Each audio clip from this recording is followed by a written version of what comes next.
Good evening, good afternoon, everyone, from wherever you're dialing in. Thank you so much for joining us today, especially if it's early or very late for you. So the aim of our webinar today is to highlight what leading lawyers around the globe are dealing with when it comes to supply chain management, and to equip you and each other with valuable insights and practical strategies to navigate and mitigate ESG risks in supply chain management. My name is Ipshita Chaturvedi. I'm a partner in Denton's Raw Dykes, Singapore, where I co-head our environment, natural resources, and sustainability practice. So far, what I've seen with supply chain management for my clients is broadly from the perspective of manufacturing and transporting raw materials from countries in Asia mainly into jurisdictions that have specific requirements around how, in what way, and from where the goods are being sourced. So, having said that, I would like our brilliant speakers to please introduce themselves now. We will start with Christian, Sean, and then Rachel, please. So, hi, my name is Christian Schäfer. Thank you for participating here. I'm co-heading the German compliance and investigation practice and working for Denton's since 2015 and being in business since the mid-90s.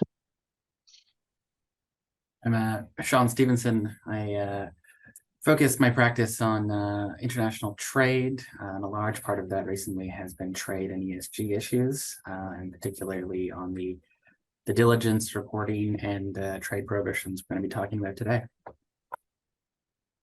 Hi, good morning, good afternoon, good evening, everyone. My name is Rachel Welch-Phillips. I am a corporate and finance partner in the Trinidad and Tobago office of Denton's, and I also head up the ESG and sustainable finance practice for Denton's in the Caribbean. Thank you so much. So we thought it would be interesting if we could start our discussion off with a poll. Neve, could you please take us through the poll questions? Sure. So as always, we're really keen to get your input on this area before we start our session today.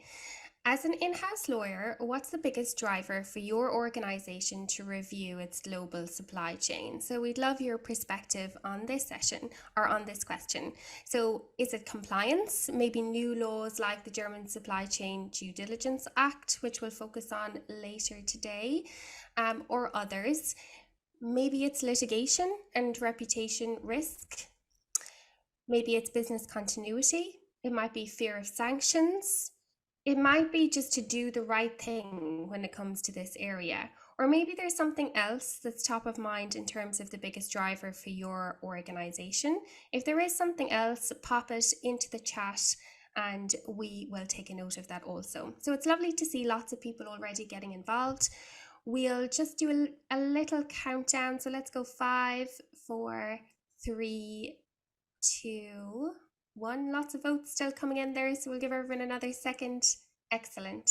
And we'll close the poll now and share the results with you all.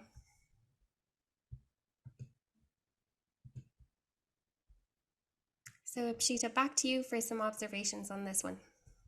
Very interesting. I also like how companies want to comply, but they have no fear of sanctions if we go by the poll results. Thank you so much for participating in the poll. Before we start off, I think it would be really good to understand what exactly is a supply chain. Is it simple to understand? Is it complex? Is it linear? Or is it like a spider's web? So may I please request Rachel to take us through what is a supply chain in your understanding? Thank you very much, Ipshita. Yes, let's take a moment to just contextualize the discussion today. So we're discussing global supply chains. A global supply chain refers to an often intricate network of interconnected organizations, procedures, resources that all come together in order to source, manufacture, or distribute products or services. The system may include multiple countries and regions. It may involve a very complex web of suppliers, manufacturers, logistics providers, distributors. But crucially, suppliers and manufacturers may operate in regions with differing regulations. So this potentially exposes a company to compliance risk. Non-compliance with such laws and regulations could lead to reputational damage, legal penalties, and very importantly, business disruptions. So during this session, we will hear more about the different regulatory approaches that are being taken with respect to ESG reporting and supply chain management around the world. But it's important to remember that there's also a very strategic imperative to this, not just a compliance direction. So investors, customers, and stakeholders are increasingly scrutinizing a company's ESG performance, which makes addressing these risks that much more important. So you'll see pulled up on the screen a diagram. In that diagram, we separate our supply chain out into 3 tiers. Let's touch on each one individually. So tier 1, what are we talking about with a tier 1 supplier? Tier 1 of the supply chain refers to the first level or the primary suppliers in a company's supply chain. So these are the suppliers that directly link to the focal company, meaning they provide or services directly to the company for use in its production process or for resale. So for example, if you're running a manufacturing company, your tier 1 suppliers will be those that supply you with raw materials, components, or services that are then incorporated into your final products. So these suppliers tend to have a direct contractual relationship with your company and are critical to your immediate supply chain. So therefore, companies are often best placed to closely monitor and work collaboratively with their tier 1 suppliers to ensure the quality, reliability, and sustainability of the materials and services that those tier 1 suppliers provide. So now let's jump to tier 2. So tier 2 of the supply chain refers to the second level of suppliers in the network, which is one step away from your primary or tier 1 supplier. These tier 2 suppliers are not directly engaged with the focal company, but are suppliers to the tier 1 suppliers. So for example, if a car manufacturer is the focal company, tier 1 suppliers would provide components like engines, tires, or seats directly to the car manufacturer. And tier 2 suppliers might provide raw materials or subcomponents to those tier 1 suppliers. These tier 2 suppliers are crucial because any disruptions or quality issues or ethical concerns at a tier 2 level can ultimately affect the tier 1 suppliers, which in turn can impact the production and operation of the focal company. So now we jump to tier 3. Tier 3 of the supply chain refers to the third level of suppliers in the network, positioned one step further away from the focal company and one step beyond tier 2 suppliers. These tier 3 suppliers are not directly engaged with the focal company or the tier 1 suppliers, but instead they provide the goods or services to the tier 2 suppliers. So you're starting to get the gist of where this is going. Ultimately, we can have a very, very large number of tiers. But managing and monitoring the lower tier suppliers in the supply chain, including tier 3 and beyond, is important for mitigating risks and ensuring supply chain resilience, while also maintaining responsible and sustainable sourcing practices. So issues related to ESG can extend through multiple tiers of your supply chain, and it's increasingly important for you as a company to have visibility and control over these lower tiers in order to meet regulatory requirements, uphold ethical standards, and address stakeholder expectations. So there are several tools a company can use to effectively manage all tiers of the supply chain, but in particular, that tricky third tier and beyond feels the most unreachable. These tools include rigorous tier 1 supplier assessment and selection, supply chain mapping, risk assessment, including logistics, geographies, regulatory regimes, geopolitics, audits and inspections, reporting and transparency requirements, and technology solutions. So my colleagues will be delving into some of these during the course of the webinar and during the discussion, but now I'm going to hand back over to Ipshita so we can start hearing a few perspectives from the global geographies. Thank you so much, Rachel. That was a brilliant introduction of the contours of the supply chain. So part of our agenda today was first, of course, to hear Rachel talk about the components of a supply chain. And now the main meat of our webinar is really on the regulatory regimes and compliance obligations that our clients are facing around the globe. So we're going to start with the EU perspective, Germany and EU, which Christian will take us through. Then Sean will give us the perspective on North America, US and Canada. I don't know if Mexico is involved here. And then I will chime in from what we're seeing in Asia. After that, we will discuss discuss again some of the elements of compliance. What are the tools for compliance? What does this mean for your global organization? And then we will move on to a discussion and a Q&A. If at any point during the webinar you have any questions, please feel free to type it in the chat box below, and we'll try our best to answer questions live. If we can't, there's always good old email. So to start us off with, Christian, could I please invite you to speak on the German Supply Chain Act? Yes, thank you. Well, this is an act which just came into force this year for all German companies resident in Germany with more than 300 employees. And from the next year, it will also cover those companies having 1,000 or more employees and being in Germany. And something new, the European Union wants to introduce something similar. This will take up to 4 or 5 years, but it will start with each company in the European Union having 250 or more employees. So it will even go lower, but this will still take some years.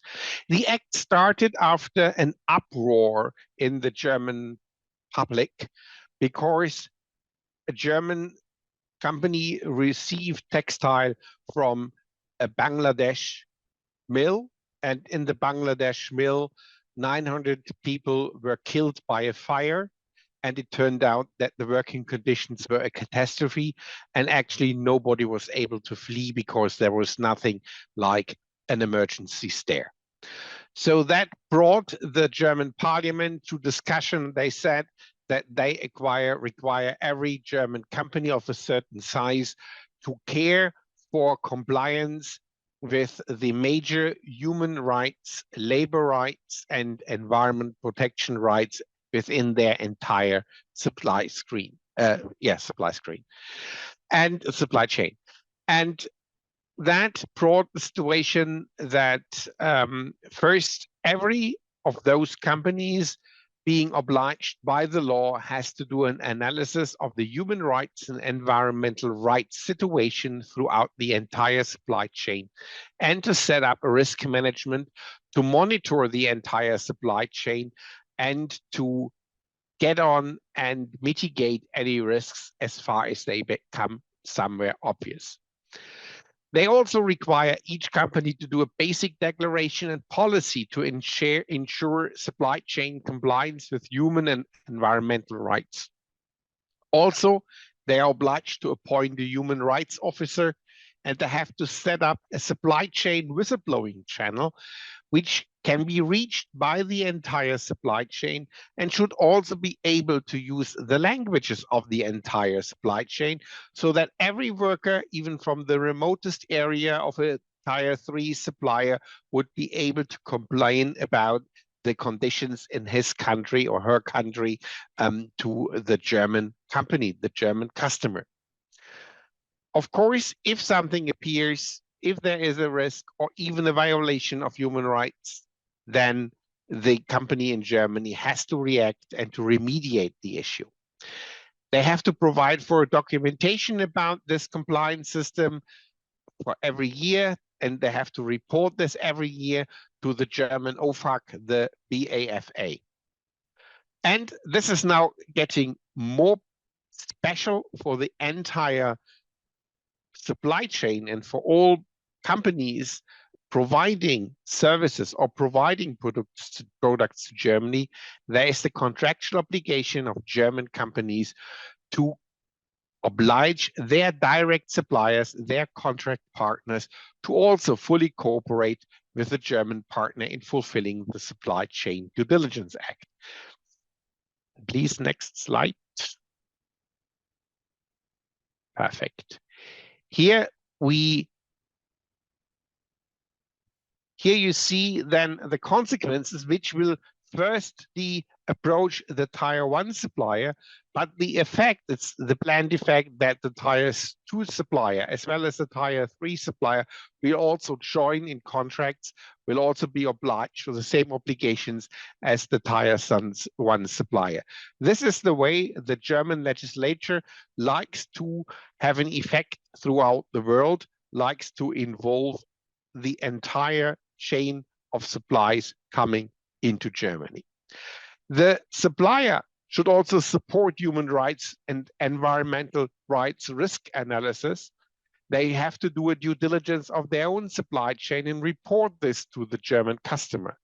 They have to provide a guarantee to comply with human and environmental rights, so all major UN or ILO declarations, and to represent this towards their German customer. They have to allow permitting the monitoring by German business partners. They have to support remediation if that's necessary of violation with their own supply chain. They have to support the German company in providing documentation and a reporting obligation towards the German OFAC, the BAFA. And at the end, they are contractually obliged to fully cooperate with their German partners. So that's how this German Act is made internationally effective. And that's the challenge now for each company in the world supplying German companies, because German companies will address them with these obligations, and they have to respond to those obligations and to develop an idea how to comply this on their side. So perhaps good to see now how this approach is made in the US and how this approach is made in other countries of the world. Thank you so much, Christian. Just a quick follow-up question, because the perspectives that we see around the world in supply chain management have traditionally been centered around human rights. And the German Supply Chain Act brings in its fold environmental risks as well. Do you see this is just conjecture, do you see this being replicated across Europe, or do you think that the focus would still remain mainly on human rights in your experience? Well, the German government at the moment is a coalition of the Social Democrats, of the Liberal Party and the Green Party. And before the act was brought by the former government, which was a conservative Christian Democrat and Social Democrat government. And they had problems to bring this to the legislative process because they needed the Green Party. And the Green Party added the environmental rights. At the beginning, it was more a social thought way to strengthen UN and ILO declarations, and then the prohibition or the protection of against mercury poisoning, the proper disposal of waste and sewage. These Stockholm declarations, as they are called, are now also part of this law. But before, it was only actually thought to be a human rights law. And I fear that the European Union can also bring more aspects into that. Thank you so much. Perhaps just to add, because as the European Union is getting very much engaged into non-discrimination, also much more focus on the non-discrimination of any people, any persons being involved there. So it can also have some advantages. Thank you. Thank you. That was really interesting. So that's a really nice segue into Sean's presentation, which would be covering North America. Sean, please. Thanks, Ipshita, and great being here with everyone today. From a North American perspective, we see sort of three different buckets of regulation and risks that GCs and companies should be looking at.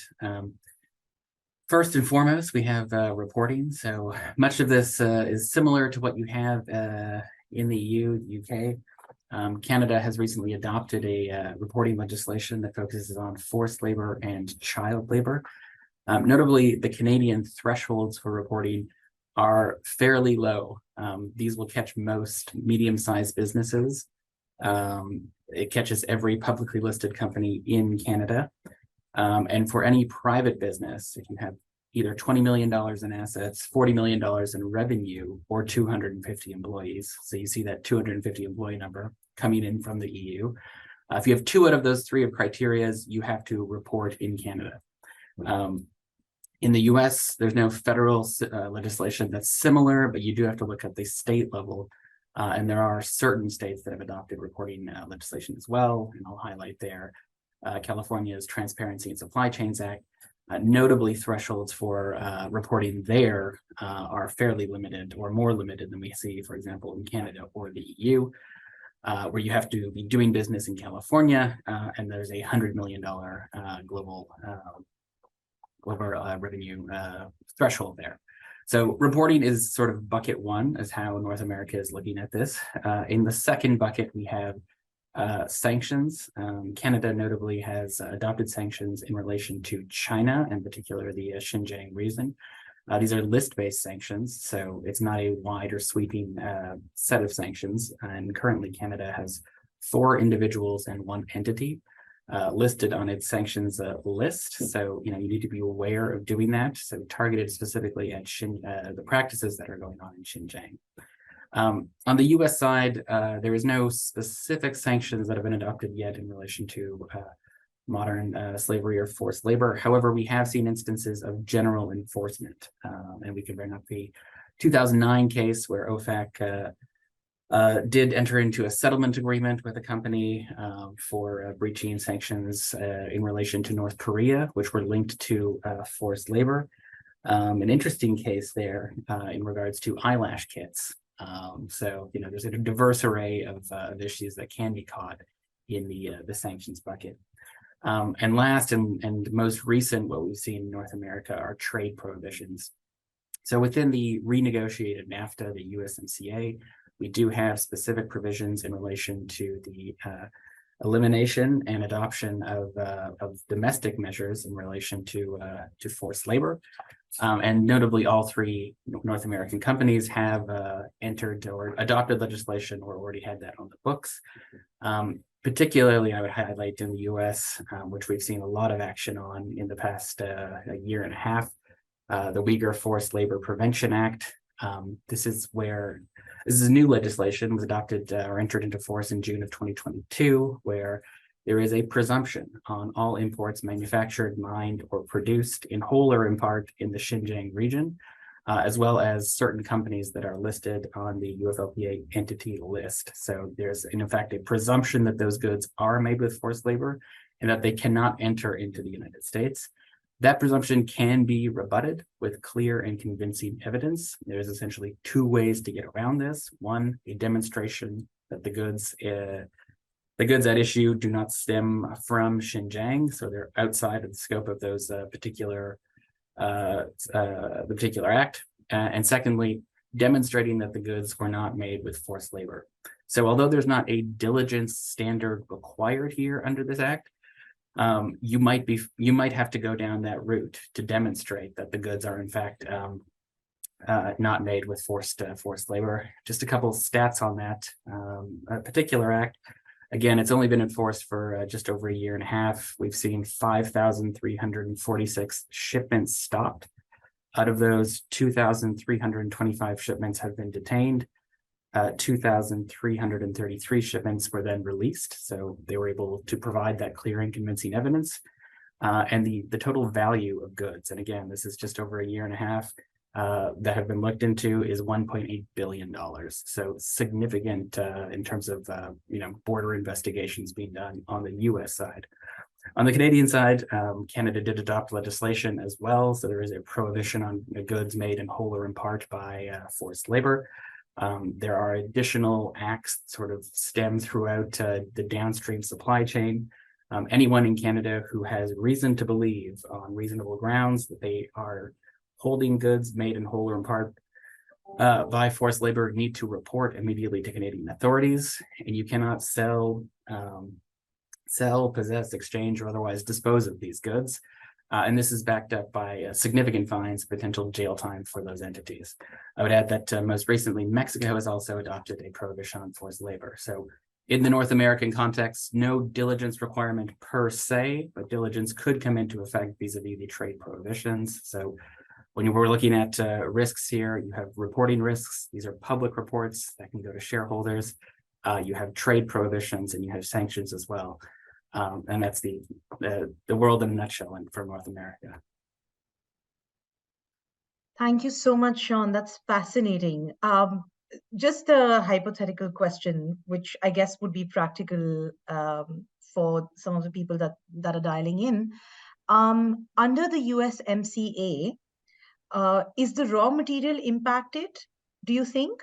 Because we understand that a lot of the companies are moving their factories to Mexico, just to sort of navigate the Forced Labor Prevention Act. So how is Mexican legislation reacting to this? Are we still looking at raw material as the main raison d'etre for the supply chain management? Or what are you seeing in North America? So in many cases, it can go down to the raw material. There is no express requirement to do so. Under the guidance that the USCPB has put out, it states you need to go down to raw materials to prove that the requirement here is goods are prohibited made in whole or in part. So even if there are certain materials that are used as inputs into a good before you receive them, that is in part, and that could catch that particular product or particular good. So there's no express requirement there, but by virtue of what we're seeing from guidance and what we're seeing for actions from different regulators, it is in best practice to do that, particularly when you find that you're in a higher risk jurisdiction or where the risks in fact merit that type of diligence. Thank you so much, which is again brings me to the Asian perspective, because you can't say manufacturing without saying Asia. The way we are seeing supply chain management in our part of the world is that clients often come to us, normally different BUs in MNCs, who are asked to do certain things as part of their due diligence or disclosures. And these are usually three distinct departments we work with. One is, of course, the legal aspect of it, because there's compliance. Then we have procurement, because a fair bit of actual information comes from procurement. Like, do you know the names of your suppliers? Are they tier 1? Are they tier 2? How deep into the supply chain can you go? So that's another department. And usually there is not much communication between the legal departments and procurement on a day-to-day basis, simply because the companies are very big. And then, of course, is also the operations, or some companies have a separate regulatory department. So a big part of what we do is respond to legislation that is coming out of Europe and of North America. And that kind of trickles down to BUs and subsidiaries in Asia, in China, in India, in Thailand, in Vietnam. And then we look at how we respond to it. And by response, I mean, one is harmonizing the actual practical reality of information gathering, of confidentiality, because a lot of times supplier information is highly confidential and cannot be shared, or a lot of times suppliers themselves are unwilling to share information of their sub-suppliers, simply because this is a case of plain business. They don't want to give that information out. So it becomes very hard for companies to gather that information from their Asian subsidiaries, and that's something that we see a lot of navigating around. And then, of course, there's a massive risk as well to business itself. Let's look at the example of Xinjiang. It's not easy to find an alternative cotton supplier overnight. So even if you do find out that we have like strong links with Xinjiang cotton, then how do you you can't take it out in a knee-jerk way without impacting business continuity. And this is one of the major issues of how do you keep that relationship with your suppliers without getting into the politics of it, as you comply with the laws of countries where you export your goods. So it becomes quite complicated from our perspective to be able to do that in real time with companies. And just to flag this again, we are seeing a two-pronged approach to supply chain management in Asia now. One is, of course, the human rights aspect. As Christian said, it all started with the Rana Plaza fire in Bangladesh. So of course, there was factory conditions, and there's health and labor. And then the second prong that is coming up now is Scope 3 emissions. So we know that about 80 to 90% of any company's carbon emissions come from supply chains, which is transport, which is distribution, warehousing, manufacturing, etc. And a lot of the countries in Asia do not have laws to necessarily decarbonize. So again, this is a reaction and a response to regulation and what is expected of suppliers and vendors that are based in Asia. So a lot of them are looking at how do you decarbonize these operations? What is the best way to do that? And most importantly, who's going to pay for it? So these are just some of the issues that I wanted to flag from the Asian perspective in terms of what we are dealing with and what we are seeing in real time. Perhaps we could move on now to, we know now what the problems are. We know there's regulation, we know there's reputation risk, we know there's business risk, but what does this practically mean for a company? What are you supposed to do? Where do you start? So Sean, as someone who works on this all the time, please give us your perspective on what are the separate tools for implementing supply chain compliance for a global organization? Thanks, Akshika. And it's a great question, a question that we're fielding all the time for businesses in jurisdictions around the world. So I guess the first point that I think we need to emphasize is that supply chain regulation is here. It's here to stay, and frankly, we're probably going to see an increase of supply chain legislation across the globe. As we've heard from Christian, Chita, this is not a jurisdiction-specific issue. We're seeing this proliferate across the world, and this extends to jurisdictions that have made rules on it, but the extraterritorial application of that. So even if your home jurisdiction is not regulating this issue, if you're selling into one of these jurisdictions, North America, Europe, you might have to look at complying with the legislation as well if you want to continue to do that. So first things first, you need to look at your business, and you need to look at how you're going to protect and operate, within the confines of these new laws. And then sort of on the back end, I think you can, once you sort of have a plan for compliance, you can look at how you turn that compliance into a catalyst for growth. And we'll talk about that a little bit later. So step one, you need to do that analysis of what regulations are impacting me in my home jurisdiction. Do I have an obligation to report? And if so, what do I need to report on? Do I have a diligence obligation? If so, you're really going to need to look at your internal processes. As Christian was mentioning, what do you need to do to set that up? How do you operationalize that? Who are your key folks in the organization that will maintain compliance? Because this is now a risk and a potential liability. So, ensuring you have those internal checks and balances within your organization is incredibly important from the GC standpoint. And then obviously trade prohibitions, that can lead to business disruptions if your goods are being stopped and investigated at the border, or potentially not even making it to you. So you need to look at, what your home jurisdiction is doing, where your subsidiaries are, what they are subject to as well. And then as a third point, where you're selling to and what obligations might you have vis-a-vis your buyers, for example, or stuff that is going into the EU. If you're dealing with a German company, they're going to be very particular about what they need from their supply chain perspective, and that's likely going to be rolling out into the entirety of the EU. And you can see those types of regulations moving forward. So what are the tools that we can use? And we generally discuss this. It's we talk about risk mapping. So where are your risks, and what is a risk stratification?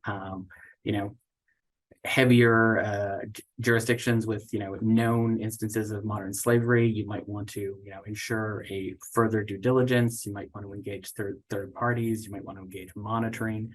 All those types of things, mapping out your supply chain, as we sort of said at the beginning of the presentation, that can go down to source, particularly when we're talking about jurisdictions that are known for modern slavery, forced labor, or human rights issues. Secondly, have a plan. Make a policy. As we all say, a plan is better than no plan, but a plan that is well executed, of course, is best. So think about what you need to do in your organization, and then how are you going to operationalize that? Do you have those key folks who are going to be there to ensure that one, your basic obligations are being met, your company policies are being followed, and that you're ticking all of those boxes there. And then what are you going to do for your supply chain? Are you going to be using questionnaires, gathering information? Are you going to be using third parties? Are you going to adopt a code of conduct that you expect your suppliers to meet? And are you going to be amending your contract templates? Those are all sort of fairly basic tools to think about when we're talking about diligence, when we're talking about reporting, when we're talking about those trade prohibitions. So those are sort of some basic tools. We can discuss how that has played out in the global scenario in just a minute. But I did wanted to talk about once you have that strategy for compliance in place, how you move from compliance as a cost center to compliance for growth. And if we just go to the next slide and give a couple of examples of what I've seen in the market. So first and foremost, what you're going to see when you start looking at your supply chain is that there's an incredible wealth of information there. Companies and the best companies that are doing this are harnessing that data to ensure, best practices, first of all, but also being able to further protect themselves. When we talk about, supply chain resiliency, which has been, a very hot topic or buzzword since COVID, what does that mean? Largely, resiliency starts with knowledge of your supply chain. So being able to harness that data to further protect yourself is, a benefit in itself. We've also seen through the mapping process and mapping work that suppliers are finding out more about themselves and more about their supply chains. We've had instances where businesses have been able to leverage that knowledge to get better pricing. So an instance where, two tier 2 suppliers that a company was buying from were buying from the same tier 3 supplier. The company was able to find that out and then leverage, that information to get a better price from the tier 3 supplier. So we can move from compliance for, the sake of compliance to, assisting the bottom line of the business. And the third example I'll give is we're seeing a large amount of questionnaires in relation to sustainability in relation to these diligence practices. As we gain more information from suppliers, we're also having to provide more information about our own business practices. Best practice dictates that, you're going to start ranking your suppliers. How do they comply with your code of conduct? We're going to give you a score, and that score is going to, fit into our procurement models. So, if you're able to absolutely nail these social criteria in their supplier code of conducts, it can assist you in winning contracts in the future, or at least it won't mitigate those types of issues for you. So three examples on sort of the interesting compliance for growth sort of criteria that we're seeing. That's fantastic. So perhaps we could have a little discussion on everything that we've heard. Excellent. And again, please, if anyone has any questions, we don't mean this to be pedantic at all. Please participate and type in your questions if you have any in the chat box. Insights, comments, everything's welcome. So I actually wanted to start off with a question to Rachel, because this is something that we deal with a lot. There are a lot of supply chain management companies that are burgeoning from everywhere right now. These companies often offer technological solutions to a company's supply chain management by offering risk mapping or supply chain mapping or ESG risk mapping. It's packaged differently. Where do you see what are the benefits and risks of these technology companies, and what should a company be looking at when they're looking to hire technology or technology service providers to effectuate their supply chain management? Thanks, Ipshita. That's a great question. I think one of the things we have to be very careful of when we're discussing tech in any business context is not to be reliant or overly dependent on it, right? At the end of the day, the tech is only as good as what is input into it and as good as its own deficiencies, right? So when the tech fails, what would that mean for your company? Who's supervising the tech, right? Because at the end of the day, there's always going to be a liability question involved when we are very reliant on technological solutions. So the first thing I would say when it comes to tech is only venture there when you have a strong enough system in-house of people who are aware and understand what the tech is intended to do, what the tech is not intended to do, and what the role of those in the organization who deploy the tech is to ensure responsible use of the technology solution. That being said, technology can go a long way in assisting, because at the end of the day, supply chain management requires a lot of information. So assistance in data processing, assistance in cross-checking, assistance in audit and inspection, these are all things that technology can provide very, very helpful ways of getting done cheaper and faster than if this was to be deployed manually. That being said, again, technology is not a substitute for your tax advisors, your legal advisors, the specialists who will take both responsibility and leadership on in these areas of greatest legal risk to you when managing your supply chain. Those need to stay very integral to your approach, even where technology solutions are deployed. So again, particularly when it comes to those tricky tier 3 and beyond suppliers, technology can really play an integral role in helping you understand the full and comprehensive picture of what is going on in your supply chain. The other thing that technology can do is just make you aware of limitations. For example, if technology is assisting you in obtaining information, you can have, for example, a database that indicates the strength of the information that you have. Right? That can be assessed using technology measures to allow you opportunities to say, look, this region that we're sourcing this raw material from is not providing us information in X, Y, and Z areas. That will then allow you to make business decisions that can help mitigate the risk that arises from some of these areas. The reality is that many raw materials will come from unregulated parts of the globe. And it is very important to be acutely aware of what that will mean for your business. So if you are sitting in Europe and you are getting raw materials from, parts of South America or the African continent that do not have your stringent regulatory requirements, it can feel unmanageable.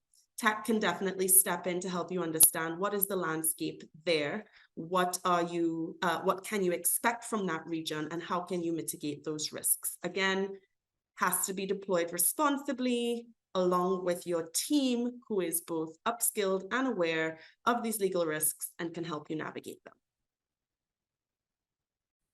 Thank you so much, Rachel. And, from my perspective, we always think that tech also is not an umbrella term. AI is very different from real-time data, is very different from using blockchain. Each of the elements need to be deconstructed and understood properly to ensure its fair use in operations. Christian or Sean, do you have any comments or insights into technology and tech service providers? Christian, you're on mute. Actually, you need information. And that's the challenge, because you can only do a proper risk assessment about your supply chain if you know your supply chain. So you have to receive this knowledge from your direct suppliers and their suppliers, or the indirect suppliers. And then you have to find a good, reliable source of information. And there are a lot of information providers who are offering services for the supply chain. And you have to look at the sources of these information providers. Some take the newspapers, some take the internet, some in Germany use the German International Chamber of Commerce and their understanding and their knowledge about the market. So it's a very complicated task for each company in Germany, but also the direct suppliers, to identify the risks and to potentially also starting remediating them and conquering them. So that's I would say one of the biggest challenges. And there you need good databases, and you need good cross checks and cross combinations to find out the really relevant information. Sean, do you have any thoughts on tech? From what we've seen, there's a mixed bag in what's being offered. So I think businesses need to to look into specifically, each company, what their capabilities are, and what you can do with that and how that will work with your particular supply chain. In certain instances, it can be, I think, incredibly useful, and would encourage companies to look at that when you're looking, for example, at mapping, or if you would like to, use services, for example, like ongoing monitoring. If you have already mapped, so knowing, so you're not consistently having to look, but having someone that will filter through your supply chain every quarter or every month, or more frequently than that if necessary. So it can be a useful tool, particularly when you're looking at mapping. But I think as an organization, as I said before, you need to put in place a plan for yourself, based on the obligations that you have to your home regulator or to your buyers. Tech can be part of that, but it's not going to be a magical solution. And particularly if you ever have to explain to a regulator, what you are doing, if you're only relying on tech, you're probably going to be not sufficient in terms of your diligence practices. 100% agree with you on that. It's not a panacea, and it certainly doesn't absolve any company from their obligations for supply chain management. So which brings me to my next question. Practically, steps according to you, 1, 2, 3. What should GCs be doing and looking at immediately right now if they are new to the supply chain management journey? Where do you start? What's the first thing you do? And then what do you follow it up with? What are some of the indelible elements in your experience that GCs need to be mindful of? Maybe we again start with Rachel, Christian, Sean. Sure. I'll start with what I think is the first step. I think the first step is grasping your supply chain, right? Do you understand it, right? Do you understand the inputs into your business? To what extent can you identify your tier 1, tier 2, tier 3? Do you know how many tiers there are? This will often be segmented by the different areas of your business. So, many businesses are not just one thing. And so you will have sort of maybe buckets of supply chain. Wrapping your mind around your supply chain and dissecting it in a way that makes it manageable is a very important first step before you delve into solutions. So part of understanding, both identifying the players, is also understanding what information you currently have. So again, before you go out there and figure out what you need to get, what do you already know and maybe you're not using, or maybe not assessing or considering at this stage? So picking those low-hanging fruit and identifying the players in your supply chain would be my recommended first step. Christian, over to you. Yeah, well, I can only underline that and tell every GC to get into cooperation with the purchasing department and with production, so that you have an overview of what is needed in your company.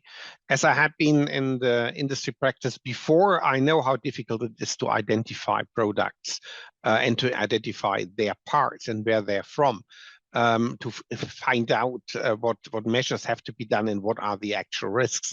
And it's a bit of a puzzle you have to do. And that's not only a legal task. There you also need people who know the technical side or the service side, as well as the purchasing department, knowing the sources. And I can tell you, it will be a surprise for all of you how much you will find out about the real supply chain of your company. From the North American perspective, so we don't have a diligence obligation currently in place. What we're seeing is a lot of triage. Who are our critical suppliers? That's where we're going to look first. And then after that, maybe we have a supplier X that supplies a widget that we could easily switch off. We're going to push that until, next year or a few months from now. So we're seeing a triage of, what's absolutely critical, from our supply chain perspective. Who are we selling to? Our biggest customers, are they demanding this of us, demanding that of us? And if so, we need to really look at that, on a very immediate basis. So, mapping can take a while. It is a large project. That is, the general, general comments we've seen. It can be, depending on your business and your supply chain, a significant undertaking that takes a decent amount of time and investment. So, you might want to start from, with a triaged approach and then sort of build out. In the North American context, we say, look, you don't need to go from 0 to 100 immediately because these diligence obligations aren't immediately imposed on you. You can sort of have a journey. That's not the case in certain jurisdictions, for example, Germany, where that obligation is in place. So you really need to look at, what you need to be doing and move forward on that basis. Well, that sounds great. And it appears that we've answered all questions related to supply chain, and no one seems to have any burning question, which is probably a good thing for us. So perhaps we could move on to the next slide in terms of how, if we were to summarize everything, I would love another poll, please. Neve, could you? Of course. So we would love to hear how everybody's feeling. You've just heard from our panel. We'd now like to get a sense of how you're all feeling about this area. So how do you feel right now today your organization is managing its global ESG supply chain legal risk right now? Are you feeling extremely well? No concerns? Maybe you're feeling very well? Somewhat well, but you still feel there's lots of opportunities to improve as we delved into the subject today. Maybe you're thinking not so well and we actually need to do quite a bit more here. Or maybe you're not sure at this point and you just need to do some more digging or really getting to the bottom of this space. So again, it's lovely to see the participation today. So we'll do our normal countdown. So let's go 5, 4, 3, 2, 1 on this one and share the results with you all, which is often useful just to get a sense of how everyone else and your peers are feeling on this area. So let's end the poll and share the results with everyone. Okay, so Ipshita, that's how we're feeling today. So somewhat well, but we have lots more opportunities to improve, which is nice to hear from everybody. Definitely. On a scale of 1 to 10, that's a 5. And I always want to remove 5 and see, is it actually 4 or 6, which gives us a real insight into how people are thinking. We're in the last 5 minutes, so we would love to summarize, since we've been working on supply chains for so long in such a dedicated fashion. I believe we are one of the few law firms in the world that have a separate focus on ESG risk in supply chain management only. And really, this is how, to sum it all, if I were to take every input from Christian, Rachel, and Sean, and also from my practice, I would say that these are some of the buckets that we look at when we offer our supply chain services to our clients. We do a risk analysis, of course, of current systems, which also includes any technology companies that you may be using or planning to use, the due diligence of the tech itself, what Rachel was talking about. And of course, how do you manage your data, what Christian was talking about? How do you do the mapping? Where do you know where your raw materials are coming from? How do you know? How much do you need to know? Disclosures and reporting, which was the bulk of Sean's presentation, in terms of what do you need to say to the regulators? What are they asking for? What do you need to flag off? And then, of course, comes the tools of implementation and due diligence of the supplier questionnaires themselves, because we see a lot of situations where the questionnaires are in a yes/no format, and suppliers have no problems giving false declarations, which doesn't really mean anything for them in their countries because there's no regulation, but it could have a very bad ripple effect in other parts of the world. So the diligence of the questionnaire itself, and then also the new kid in town, greenwashing. How does sustainable supply chain and sustainable procurement interact with allowable claims? What are some of the marketing issues that we are having? What can we say as a company? What can we not say? Because this is, I think, the other aspect of supply chain management is also the PR wing of companies. When you spend so much money in cleaning up your supply chains or having a clean one, how much can you actually advertise it? What are allowable claims, especially in light of new laws like the EU Green Claims Directive, which is the new law. And then, of course, what is the board responsibility? What is the G aspect? We know the ENS. What does it mean for the board? Does the board need to have buy-in? How much transparency do you need? What are some of the whistleblower provisions, etc.? And then, of course, if there's any kind of, I hope not, but if there's a disaster, then what is the crisis response management? Does a company have that in place? And then, of course, there's disputes as well. So we actually cover from cradle to grave, pretty much everything to do with supply chains. And we were very happy to share that with you today. We also have a series of webinars coming up as part of our sustainability month. And on the 9th, we have one on greenwashing. 16th, COP28. What do GCs need to know about some of the hot topics that will be discussed in COP, taking from Egypt last year? And then on the 30th, we have the Corporate Sustainability Reporting Directive, again, taking us through the deconstructed contours of what reporting entails. So please be in touch. And if you have any questions, comments, and you would like to share your experiences with us, please feel free to write to any of us. We're here to help. Thank you so much.